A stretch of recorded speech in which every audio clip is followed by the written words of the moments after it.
ನಮಸ್ತೆ ವಿದ್ಯಾರ್ಥಿಗಳೇ, ಬಿಸ್ನೆಸ್ ಎಥಿಕ್ಸ್ನ ಮತ್ತೊಂದು ಟಾಪಿಕ್ನ ಚರ್ಚೆಗೆ ತೆಗೆದುಕೊಳ್ಳೋಣ.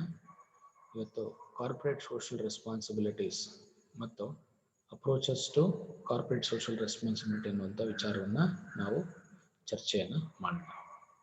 ಸೊ ಮೊದಲನೇದಾಗಿ ಕಾರ್ಪೊರೇಟ್ ಸೋಷಿಯಲ್ ರೆಸ್ಪಾನ್ಸಿಬಿಲಿಟೀಸ್ ಅಂದರೆ ಏನು? ಅಂದರೆ ವ್ಯವಹಾರ ಸಂಸ್ಥೆಗಳು ಸಾಮಾಜಿಕ ಜವಾಬ್ದಾರಿಗಳನ್ನು ತೆಗೆದುಕೊಳ್ಳಬೇಕಾ ಅನ್ನುವಂಥ ವಿಚಾರ ಇದಾಗಿರುತ್ತೆ. ಸೊ ಮೊದಲಾಗ ಮೀನಿಂಗ್ ಏನು ಅಂತ ತಿಳ್ಕೊಳ್ಳೋಣ. Social responsibility of business refers to such decision and activities of the business firm which provide for the welfare of the society as a whole along with the earning of profit of the firm. ಅಂದರೆ ವ್ಯವಹಾರ ಸಂಸ್ಥೆಗಳು ತಮ್ಮ ವ್ಯವಹಾರವನ್ನು ಮಾಡ್ತಾ ಹೇಗೆ ತಮ್ಮ ಸಂಸ್ಥೆಗೆ ಲಾಭವನ್ನು ಗಳಿಸಬೇಕೋ ಅದೇ ರೀತಿಯಲ್ಲಿ ಅವರ ಅವಶ್ಯಕ ಜವಾಬ್ದಾರಿ ಲಾಭವನ್ನು ಗಳಿಸೋದು ಹೇಗಿದೆಯೋ ಅದೇ ರೀತಿಯಲ್ಲಿ ಅವರು ತಮ್ಮ ಸಂಸ್ಥೆಯ ಮೂಲಕ ಹಲವಾರು ಸಾಮಾಜಿಕ ಜವಾಬ್ದಾರಿ ಕೆಲಸಗಳನ್ನು ಮಾಡಬೇಕು ಅಂತ ಹೇಳುವಂಥದ್ದೇ ಕಾರ್ಪೊರೇಟ್ ಸೋಷಿಯಲ್ ರೆಸ್ಪಾನ್ಸಿಬಿಲಿಟಿ ಅನ್ನುವಂಥ ಒಂದು ವಿಚಾರ. ಸಾಮಾಜಿಕ ಜವಾಬ್ದಾರಿ ಕೆಲಸಗಳು ಅಂದರೆ ಯಾವುದು? ಅದು ಸಮಾಜಕ್ಕೆ ಒಳ್ಳೆಯದನ್ನ ಮಾಡುವಂಥ ಕೆಲಸಗಳಾಗಿರ್ತವೆ. ಸೊ ಹಾಗಾಗಿ ಯಾವುದು ವೆಲ್ಫೇರ್ ಆಫ್ ದ ಸೊಸೈಟಿ ಇರುತ್ತೆ, ಓಕೆ, ಸಮಾಜಕ್ಕೆ ಪೂರಕವಾಗಿ ಒಳ್ಳೆ ಕೆಲಸ ಕಾರ್ಯಗಳಿರ್ತವೆ. ಅಂತಹ ಒಳ್ಳೆ ಕೆಲಸ ಕಾರ್ಯಗಳನ್ನ ಮಾಡುವುದು ಕೂಡ ಒಂದು ವ್ಯವಹಾರ ಸಂಸ್ಥೆ, ಕಾರ್ಪೊರೇಟ್ ಸಂಸ್ಥೆಯ ಜವಾಬ್ದಾರಿ ಅಂತ ಹೇಳುತ್ತೆ ಈ ಒಂದು ಕಾನ್ಸೆಪ್ಟ್, ಕಾರ್ಪೊರೇಟ್ ಸೋಷಿಯಲ್ ರೆಸ್ಪಾನ್ಸಿಬಿಲಿಟಿ ಅನ್ನುವಂಥ ಕಾನ್ಸೆಪ್ಟ್. ಅಂದರೆ ಸಾಮಾನ್ಯವಾಗಿ ನಾವೇನು ನೋಡ್ತೀವಿ, ಕಾರ್ಪೊರೇಟ್ಸ್ ಅಥವಾ ಕಂಪನೀಸ್ ಅಂದಾಗ ಇವರು ಲಾಭ ಗಳಿಸುವಂತಹ ಉದ್ದೇಶ ಅಷ್ಟೇ ಮಾತ್ರ ಇವರಿಗಿರುತ್ತೆ, ಬೇರೆ ಯಾವುದೇ ಕಳಕಳಿ ಇವರಿಗೆ ಇರೋದಿಲ್ಲ ಅಂತ ಹೇಳ್ತಾರೆ. ಆದರೆ ಕಾರ್ಪೊರೇಟ್ ಸೋಷಿಯಲ್ ರೆಸ್ಪಾನ್ಸಿಬಿಲಿಟಿ ಅನ್ನುವಂಥ ಕಾನ್ಸೆಪ್ಟು ಈ ಒಂದು ವಿಚಾರವನ್ನು ಸುಳ್ಳು ಮಾಡುವಂಥ ಪ್ರಯತ್ನವನ್ನು ಮಾಡುತ್ತೆ. ಅಂದರೆ ಬಿಸ್ನೆಸ್ ಆರ್ಗನೈಸೇಷನ್ಸ್ ಅಥವಾ ಕಾರ್ಪೊರೇಟ್ಸು ಕೇವಲ ಲಾಭವನ್ನು ಗಳಿಸೋದಷ್ಟನ್ನೇ ಗಮನಿಸಿದ್ದೇನೆ, ಅವರು ಸಾಮಾಜಿಕ ಕಳಕಳಿಯನ್ನು ಕೂಡ ಹೊಂದಿರಬೇಕು, ಸಾಮಾಜಿಕ ಜವಾಬ್ದಾರಿಗಳನ್ನು ಕೂಡ ಸ್ವೀಕರಿಸಬೇಕು, ಸಮಾಜದ ಸಮಸ್ಯೆಗಳನ್ನು ಅವರ ಸಮಸ್ಯೆ ಅಂತ ತಿಳ್ಕೊಂಡು ಅದಕ್ಕೆ ಪರಿಹಾರವನ್ನು ಕಂಡುಹಿಡಿಯುವಂತಹ ನಿಟ್ಟಿನಲ್ಲಿ ಅವರು ಪ್ರಯತ್ನಗಳನ್ನು ಮಾಡಬೇಕು ಅಂತ ಹೇಳೋದೇ ಕಾರ್ಪೊರೇಟ್ ಸೋಷಿಯಲ್ ರೆಸ್ಪಾನ್ಸಿಬಿಲಿಟಿ ಅನ್ನುವಂತಹ ಕಾನ್ಸೆಪ್ಟ್ ಆಗಿರುತ್ತೆ. ಸೊ ಇಲ್ಲೊಂದು ಡೆಫಿನೇಷನ್ ಇದೆ. ಈ ಡೆಫಿನೇಷನ್ ಮೂಲಕ CSR ಅಥವಾ ಕಾರ್ಪೊರೇಟ್ ಸೋಷಿಯಲ್ ರೆಸ್ಪಾನ್ಸಿಬಿಲಿಟಿ ಅನ್ನುವಂಥ ಕಾನ್ಸೆಪ್ಟ್ನ ಅರ್ಥ ಮಾಡ್ಕೊಳ್ಳುವಂಥ ಪ್ರಯತ್ನವನ್ನು ಮಾಡೋಣ. ಸೊ ಪ್ರೊಫೆಸರ್ ಆಂಡ್ರ್ಯೂಸ್ ಅನ್ನೋರು ಈ ಒಂದು ಡೆಫಿನೇಷನ್ ಕೊಟ್ಟಿದ್ದಾರೆ. ಇವರ ಮೂಲಕ ಸೋಷಿಯಲ್ ರೆಸ್ಪಾನ್ಸಿಬಿಲಿಟಿ ಅಂದರೆ ಏನಂದರೆ, it means the intelligent and objective concern for the welfare of the society that restrains individuals and corporate behaviour from ultimately destructive activities. ನೋಡಿ, ತುಂಬ ಚೆನ್ನಾಗಿ ಹೇಳಿದ್ದಾರೆ. ಇದು ಒಂದು ಬುದ್ಧಿವಂತಿಕೆಯ ಒಂದು ವಿಷಯ, ಇದು ಒಂದು ಉತ್ತಮ ಉದ್ದೇಶವನ್ನು ಹೊಂದಿರುವಂತಹ ಒಂದು ವಿಷಯ. ಇದರಿಂದ ಏನಾಗುತ್ತೆ? ಇದರಿಂದ ವೆಲ್ಫೇರ್ ಆಫ್ ದ ಸೊಸೈಟಿ, ಸಮಾಜದ ಸಂರಕ್ಷಣೆ ಆಗುತ್ತೆ. ಹೇಗೆ? By restraining individuals and corporates behaviour from ultimately destructive activities. ಹೇಗೆ ಅಂದರೆ, ವ್ಯಕ್ತಿಗಳು ಮತ್ತು ಈ ಕಾರ್ಪೊರೇಟ್ ಸಂಸ್ಥೆಗಳ ನಡವಳಿಕೆಯ ಮೇಲೆ ಹಿಡಿತವನ್ನು ಸಾಧಿಸುವುದರ ಮೂಲಕ ಏನು ಮಾಡ್ತಾರೆ ಅವರು ಸಾಮಾನ್ಯವಾಗಿ ಡಿಸ್ಟ್ರಕ್ಟಿವ್ ಆಕ್ಟಿವಿಟೀಸ್ನ ಮಾಡ್ತಾ ಇರ್ತಾರೆ. ಅಂದರೆ ವಿಧ್ವಂಸಕ ಕೃತ್ಯದಲ್ಲಿ, ಸಮಾಜದ ವಿಧ್ವಂಸ ಕೃತ್ಯದಲ್ಲಿ ಅವರು ತೊಡ್ಕೊಂಡಿರ್ತಾರೆ. ಅದನ್ನು ಮಾಡದಂತೆ ತಡೆಯುವುದರ ಮೂಲಕ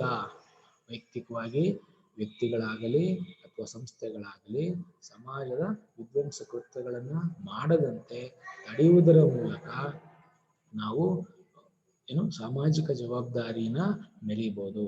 ಸೊ ಹಾಗೆ ಒಂದು ಸಂಸ್ಥೆಯು ತನ್ನ ಕಾರ್ಯವನ್ನ, ತನ್ನ ಉದ್ದೇಶವನ್ನ ನೆರವೇರಿಸಿಕೊಳ್ಳುವಂತಹ ನಿಟ್ಟಿನಲ್ಲಿ ಅವರು ಯಾವುದೇ ರೀತಿಯಾದಂಥ ಸಮಾಜದ ವಿಧ್ವಂಸ ಕೃತ್ಯದಲ್ಲಿ ಅವರು ತೊಡ್ಕೋಬಾರ್ದು. ಅವರು ಸಮಾಜದ ರಕ್ಷಣೆಯ ಚಟುವಟಿಕೆಗಳಲ್ಲಿ ಮತ್ತು ಯೋಜನೆಗಳಲ್ಲಿ ಅವರು ಭಾಗಿಯಾಗಬೇಕು ಅಂತ ಹೇಳುವಂತಹ ಒಂದು ಸಬ್ಜೆಕ್ಟೇ ಕಾರ್ಪೊರೇಟ್ ಸೋಷಿಯಲ್ ರೆಸ್ಪಾನ್ಸಿಬಿಲಿಟಿ ಅಂತ ಹೇಳ್ತಾರೆ. ಅಂದರೆ ಯಾಕೆ ಈ ಒಂದು ವಿಚಾರ ಹುಟ್ಟುತ್ತೆ ಅಂದಾಗ, ನೋಡಿ, ಒಬ್ಬ ವ್ಯಕ್ತಿ ಸಮಾಜದಲ್ಲಿ ವಾಸಿಸ್ತಾ ಇದ್ದಾನೆ ಅಂದರೆ ಅವನಿಗೆ ಸಮಾಜ ಅವನಿಗೆ ಅಂತಾನೆ ಒಂದು ಹಕ್ಕನ್ನು ಕೊಡುತ್ತೆ ಅಲ್ವಾ? ಸೊ ಅವನಿಗೆ ಸಿಟಿಸನ್ಶಿಪ್ ರೈಟ್ಸ್ನ ಕೊಡುತ್ತೆ. ಸೊ ಹೇಗೆ ಅವನು ತನ್ನ ಸಿಟಿಸನ್ಶಿಪ್ ರೈಟ್ಸ್ನ ಹಕ್ಕನ್ನು ಉಪಯೋಗಿಸ್ಕೊಳ್ತಾನೋ ಹಾಗೇನೆ ಅವನು ಆ ಸಮಾಜಕ್ಕೆ ಅವನದೇ ಆದಂತಹ ಡ್ಯೂಟೀಸ್ನ ಕೂಡ ಅವನು ನಿರ್ವಹಿಸ್ಕೊಳ್ಬೇಕು. ಅಂದ್ರೆ ಹಿ ಈಸ್ ಆಲ್ಸೋ ರೆಸ್ಪಾನ್ಸಿಬಲ್. ಅವೆರಡೂ ಅವನಿಗೆ ಜೊತೆ ಜೊತೆಯಲ್ಲೇ ಸಿಗುವಂಥದ್ದು.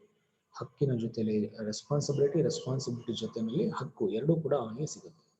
ಇದು ನಾವು fundamental rights and fundamental duties ಅಂತ ನಾವು ಕರಿತೀವಿ. ಒಬ್ಬ ನಾಗರಿಕನಿಗೆ ಹೇಗೆ ಸಿಗುತ್ತೋ ಹಾಗೇನೆ.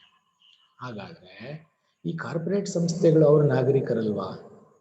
ಅವರು ಸಮಾಜದ ಭಾಗವಲ್ವಾ? ಅವರು ಕೂಡ ಸಮಾಜದ ಭಾಗವೇ. ಅವರು ಸಮಾಜದ ಎಲ್ಲ ಸವಲತ್ತುಗಳನ್ನು ಉಪಯೋಗಿಸ್ಕೊಳ್ತಾರೆ. ನಮ್ಮೆಲ್ಲರ ವ್ಯಕ್ತಿಗಳ ಹಾಗೆ ಅವರು ಕೂಡ ಸಮಾಜದ ಎಲ್ಲ ಸಂಪನ್ಮೂಲಗಳನ್ನು ಉಪಯೋಗಿಸ್ಕೊಳ್ತಾರೆ.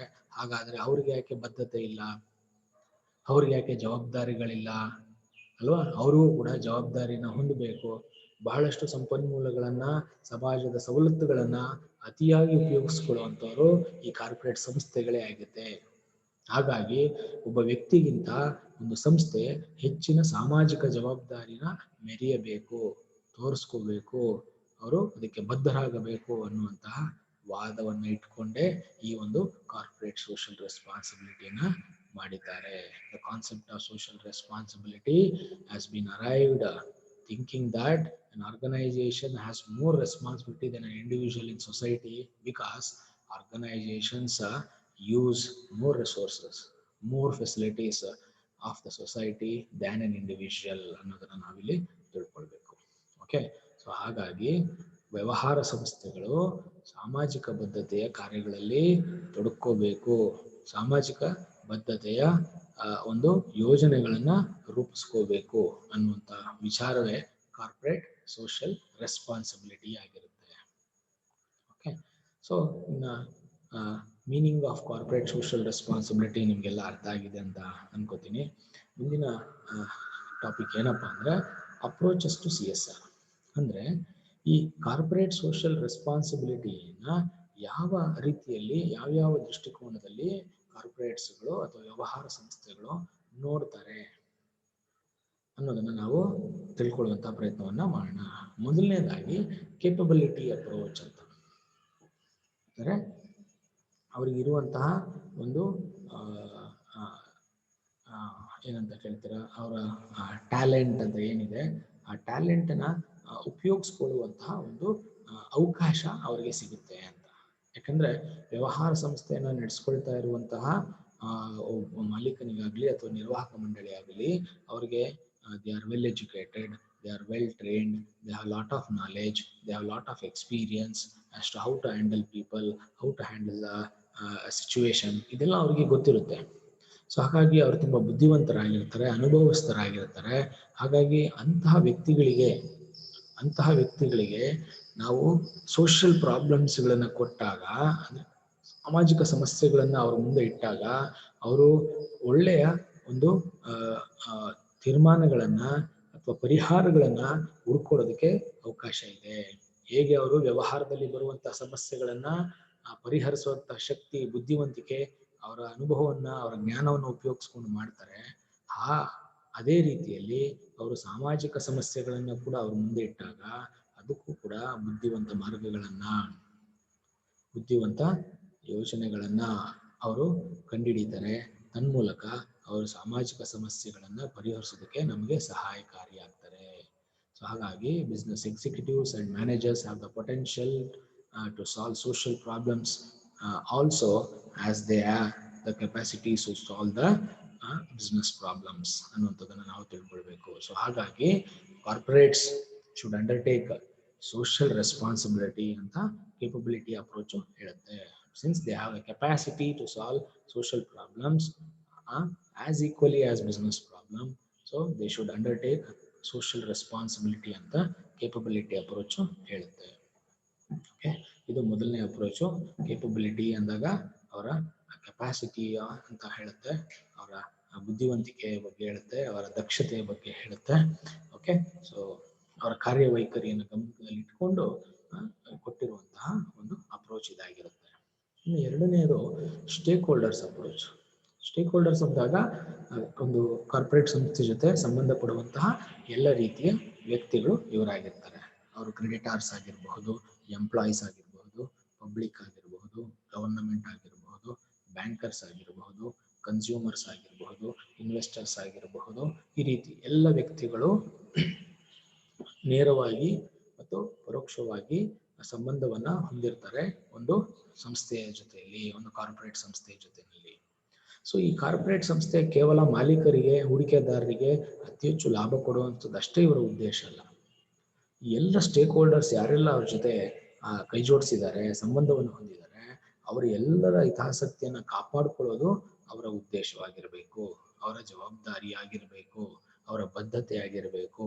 ಅದನ್ನ ಅವರು ತಮ್ಮ ಯೋಜನೆಗಳಲ್ಲಿ, ಅವರ ಉದ್ದೇಶಗಳಲ್ಲಿ ಅವರು ತಿಳಿಸಿ ಹೇಳಿರಬೇಕು ಅಂತ ಯಾರು ಕಾರ್ಪೊರೇಟ್ ಸೋಷಿಯಲ್ ರೆಸ್ಪಾನ್ಸಿಬಿಲಿಟಿಯ ಸ್ಟೇಕ್ ಹೋಲ್ಡರ್ಸ್ ಅಪ್ರೋಚ್ ಹೇಳುತ್ತೆ. ಅಂದ್ರೆ an organization and management should not only concentrate on satisfying its shareholders, rather than it should concentrate on satisfying the requirements of all the stakeholders ಅಂತ ಸ್ಟೇಕ್ ಹೋಲ್ಡರ್ಸ್ ಅಪ್ರೋಚ್ ಹೇಳುತ್ತೆ.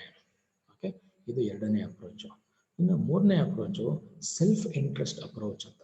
ಅಂದ್ರೆ ತಮ್ಮ ಸ್ವಂತ ಹಿತಾಸಕ್ತಿಗಾಗಿ ವ್ಯವಹಾರ ಸಂಸ್ಥೆಗಳು, ಕಾರ್ಪೊರೇಟ್ಗಳು ಸಾಮಾಜಿಕ ಜವಾಬ್ದಾರಿಯನ್ನು ಸ್ವೀಕರಿಸಬೇಕು. ಅಂದ್ರೆ ಸಮಾಜದ ಸಮಸ್ಯೆಗಳಿಗೆ ಪರಿಹಾರವನ್ನು ಕಂಡಿಡ್ಕೊಳ್ಳುವಂತಹ ದಾರಿಯಲ್ಲಿ, ನಿಟ್ಟಿನಲ್ಲಿ ಅವರು ಕೆಲಸ ಮಾಡಬೇಕು, ಅವರು ತೊಡಗಿಸ್ಕೋಬೇಕು. ಅದರಿಂದ ಅವರು ಸಮಾಜಕ್ಕೇನೋ ಒಳ್ಳೇದು ಮಾಡ್ತಾ ಇದ್ದಾರೆ, ಸಮಾಜದಕ್ಕೇನೋ ಅವರು ಉದ್ಧಾರ ಮಾಡುವಂತ ಕೆಲಸ ಮಾಡ್ತಾ ಇದ್ದಾರೆ ಅಂತ ಅವರು ಭಾವಿಸಬಾರ್ದು. ಹೊರತಾಗಿ ಅವರು ಅದರ ಮೂಲಕ ತಮ್ಮ ಸ್ವಂತ ಹಿತಾಸಕ್ತಿಯನ್ನ ಕಾಪಾಡ್ಕೊಳ್ತಾ ಇದ್ದಾರೆ ಅನ್ನೋದನ್ನ ಅವರು ತಿಳ್ಕೊಳ್ಬೇಕು. By helping society, by solving social problems, by participating social concern activities, an organization should not think it is helping society, rather than it should think that it is helping itself. Okay, it is protecting its own self interest ಅಂತ ನಾವು ತಿಳ್ಕೊಳ್ಬೇಕು. ಯಾಕಂದ್ರೆ ಅಂತಹ ಒಂದು ಒಳ್ಳೆ ಕೆಲಸಗಳನ್ನ ಮಾಡುವುದರ ಅಂತಹ ಸಂಸ್ಥೆಗಳಿಗೆ ಸಮಾಜ ಕೂಡ ಋಣಿಯಾಗಿರುತ್ತೆ. ಸೊ ಅಂತಹ ಸಂಸ್ಥೆಗಳ ಉತ್ಪನ್ನಗಳನ್ನ, ಅವರ ಸೇವೆಗಳನ್ನ ಅವರು ಸ್ವೀಕರಿಸ್ತಾರೆ, ಕೊಂಡ್ಕೋತಾರೆ, ಆ ಸಂಸ್ಥೆಗಳನ್ನ ಬೆಳೆಯೋದಕ್ಕೆ ಅವರು ಅವಕಾಶ ಮಾಡಿಕೊಡ್ತಾರೆ. ಹಾಗಾಗಿ ಸೊ ಸಾಮಾಜಿಕ ಜವಾಬ್ದಾರಿಗಳನ್ನ ತೆಗೆದುಕೊಳ್ಳೋದು ಅವರಿಗೆ ಒಳ್ಳೆಯದು ಅನ್ನುವಂಥದ್ದನ್ನ, ಕಾರ್ಪೊರೇಟ್ಸ್ಗಳಿಗೆ ಇದು ಲಾಭದಾಯಕವಾದದ್ದು, ಅವರ ಹಿತಾಸಕ್ತಿಯನ್ನ ಕಾಪಾಡಿಕೊಳ್ಳುತ್ತೆ ಅನ್ನುವಂಥ ಒಂದು ಅಪ್ರೋಚ್ ಅನ್ನ ಸೆಲ್ಫ್ ಇಂಟ್ರೆಸ್ಟ್ ಅಪ್ರೋಚ್ ಹೇಳುತ್ತೆ. ಓಕೆ, ಇದು ಮೂರನೇ ಅಪ್ರೋಚು. ಇನ್ನು ನಾಲ್ಕನೇ approach competitive approach.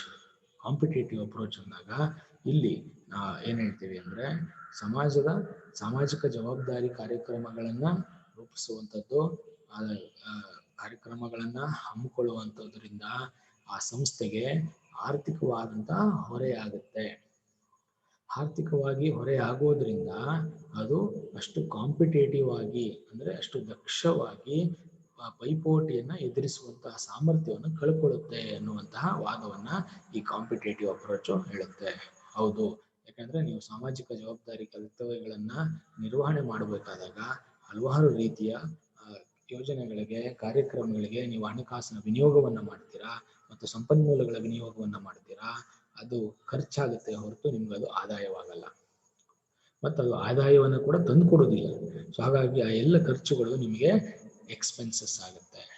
So the more the expenses ಏನಾಗುತ್ತೆ, ನಿಮ್ಮ ability to compete will be lower.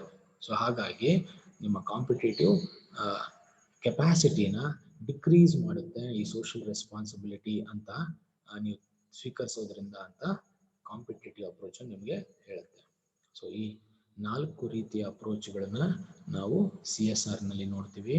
Okay, so ಇವತ್ತಿನ ದಿನ ನಾವು ಕಾರ್ಪೊರೇಟ್ ಸೋಷಿಯಲ್ ರೆಸ್ಪಾನ್ಸಿಬಿಲಿಟಿ ಅಂದ್ರೆ ಏನು ಮತ್ತು ಯಾವ ದೃಷ್ಟಿಕೋನದಲ್ಲಿ ಕಾರ್ಪೊರೇಟ್ ಸೋಷಿಯಲ್ ರೆಸ್ಪಾನ್ಸಿಬಿಲಿಟಿನ ನೋಡಬೇಕು ಅನ್ನುವಂಥದ್ದನ್ನ ನಾವು ಇವತ್ತು ತಿಳ್ಕೊಂಡಿದ್ದೀವಿ. Hope you understood. Thank you.